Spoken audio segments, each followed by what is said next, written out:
Obsessive compulsive disorder. இந்த OCD எதனால் வருதுன்னா, பிரெயினில் நியூரோ டிரான்ஸ்மிட்டர்ஸில் இம்பேலன்ஸ் இருந்தால் செரட்டோனினோட லெவல் கொஞ்சம் சேஞ்ச் ஆகும்போது இருக்கலாம்னு சொல்கிறாங்க. ரெண்டாவது, ஹெரிடிட்டியாகவும் வரலாம். அண்ட் சைல்ட்ஹுட் ட்ராமா, ஸ்ட்ரெஸ், இந்த மாதிரி விஷயங்களும் இதுக்கு ரீசனாக இருக்கலாம். பட் ஸ்பெசிஃபிக்காக ஓசிடிக்கு இதுதான் ரீசன்ட்டு சொல்ல முடியாது. ஓசிடி அப்படிங்கிறது உங்களுடைய எனர்ஜி, டைம், உங்களுடைய மென்டல் பீஸை பெருசாகவே பாதிக்கும். டே டு டே இதனால் நீங்கள் நிறைய ஸ்ட்ரெஸ் ஆவீங்க. நீங்களே நினச்சாலும் இந்த பிஹேவியரையும் இந்த தாட்ஸையும் உங்களால் கண்ட்ரோல் பண்ணவே முடியாது. ஸோ உங்களுடைய நார்மல் லைஃப் டிஸ்டர்ப் ஆகுது. அப்படிங்கிற சமயத்தில் தான் உங்களுக்கு ஓசிடி அந்த டிஸார்டர் இருக்குது அப்படிங்கிறத நம்ம எடுத்துக்கலாம்.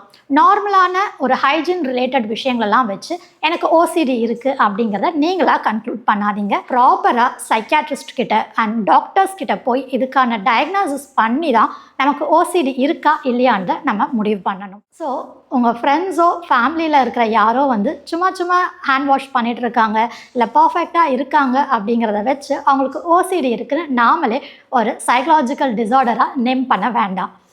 ப்ராப்பராக டாக்டர்கிட்ட டயக்னாஸ் பண்ணி ஓசிடிக்கான ட்ரீட்மெண்ட்ஸை நம்ம ஸ்டார்ட் பண்ணலாம்.